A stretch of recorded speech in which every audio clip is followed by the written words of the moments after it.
Hey guys, welcome back to the 1957 Aljo rebuild. Last time I reported I was mocking up the interior in our garage. I've got all the electrical ran, all the cabinets are built. We're just waiting for Memorial Day weekend to put it all together. So there'll be a longer video then. Now I'm on to windows. And I'll be honest, I waited as long as I could to do the windows because I wasn't looking forward to it. First, let me just shout out to Rob the Rebuilder, Larry from Mobile Tech, and Conan from Trailer Trash to Treasure, because I watched their videos for all this build over and over and over. And each of them have a video on these Jaulosie windows, which were just invaluable. So I cleaned those last night, scrubbed them, Scotch-Brite, etc., along with this one that comes out of the door. But I just want to touch on a couple of things. I mean, there's tons of videos out there, so you can get the information in a lot of different places, but I wanted to share my experience. One, isn't it amazing that something that was built in 1957 for a camper still works and is functioning? That just blows my mind. This window, and we're lucky, I know, it's fully functional. The screen is still intact. Mechanism works, the window's open, etc. It's just amazing. And there's only one chip on one pane, so go figure. I wanted to show you the process, or at least detail it. So all I did was take some Dawn liquid detergent and water, mix it up in a spray bottle. Sorry it fell. And you're gonna need a lot of these when it comes to camper rebuilds. These green pads, these aren't actually the brand name because you use so many that we go to the dollar store for this type of stuff and we just buy them in bulk.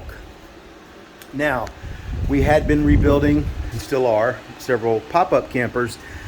If you've ever done a pop-up with the canvas tinting, you're gonna need a ton of these and a lot of elbow grease. So I'm familiar with that process.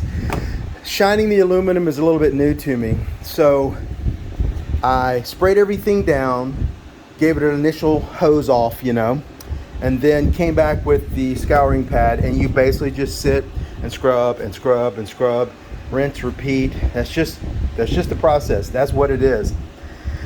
This was only one pass, so I know I'm gonna have to go back, but I wanted to show you. The aluminum shines up pretty well as it is. There's some little spots in between the mechanisms like this that'll require a finer touch with probably a little small wire brush. I can't get in there necessarily with the corner of this pad. Again, we're lucky. The screens on this original are intact. So I washed them, but that's it. And what you'll find is they're dirty where you would think they would be dirty. The tops and the sides are pretty straightforward. You remove the old butyl tape and you scrub and you're pretty good. The bottom is where all the water sits, and of course where the dirt collects. This is the the interior lip, and it had some stuff. You can still see a few specks. It needs a little more. It almost looks like rust, but it's just pitting from sitting. If you can see through the screen to the bottom exterior sill, it also looks like it's rusty. This, by the way, that's like 3 different scrubs there, slowly but surely coming off. That's just where dirt, over the last however many years that is, has sat and accumulated. So that's gonna take a few more passes. Now, what I'm not gonna do, that you've probably seen on some videos, I'm not gonna remove each pane of glass, take it all apart, etc., because the mechanism works. I'm not gonna risk messing something more mechanical up because I don't wanna fix it.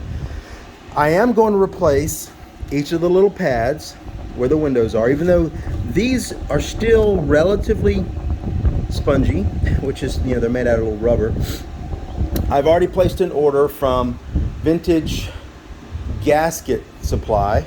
There's a couple of different vintage sites out there. I've used both because I wanted to order the D seal that sits here and here, and those are harder to find on some of the other sites. It's called a D seal, and it's shaped just like it sounds, a D with a little T. You slide it in. I'm going to replace those. And this little strip used to have the little fuzzy edge to it, which would help seal this glass when it closed. If you have a grandparent that had these windows in their house, which most of our grandparents did, you're used to seeing that. These are so old that there is no longer any fuzzy, so that's not going to stop any air or water from getting in. These just slide in and slide out. I haven't removed them yet, but I will. So I'm replacing these. I'm replacing these. I'm moving on to these. What do they call these? Like, they're not Jaulosie. I don't know what they're called, but this type of window that just pushes out from the inside. Again, all of our mechanisms are in place. They all work. This is the only screen in the entire camper that was messed up. So I'm replacing it. I've got some of that screen on order. These I will have to take apart, unfortunately. So that's why they haven't been cleaned yet, because what I'm going to have to do is replace this sill around the window, and it's missing in some places. It's crumbly, as it should be after that many years. But to replace this seal, I'm going to have to remove the screen, remove the mechanism, take the frame apart, and then disassemble this inner frame from the exterior, which holds the glass in. Now the glass is not rounded, it's square, but the seal runs along the edge of the frame, which is rounded, and presses up against the glass. So a few extra steps for these, but it's worth it. So those are all on order. I don't have them yet. I'll probably do a quick video when they do come in. I will say this, all of them had this black, kind of now brittle, rubber along the edge. And then your butyl tape would go here, and this is the exterior, you would seal it to your camper. Of course, all these need to be replaced. I have yet to find these. So I'm gonna have a call into the vintage gasket company to ask their opinion, because what happens is when you remove it, it just leaves a flat surface. I feel like it's okay to just put butyl tape there, but I don't want to take a chance. And if you'll notice on these Jaulosie windows, it's not flat, it's got a channel that plastic sat in, and I'm worried the butyl tape may not seat, flush, and then it allows water. So I'm going to find out what those are.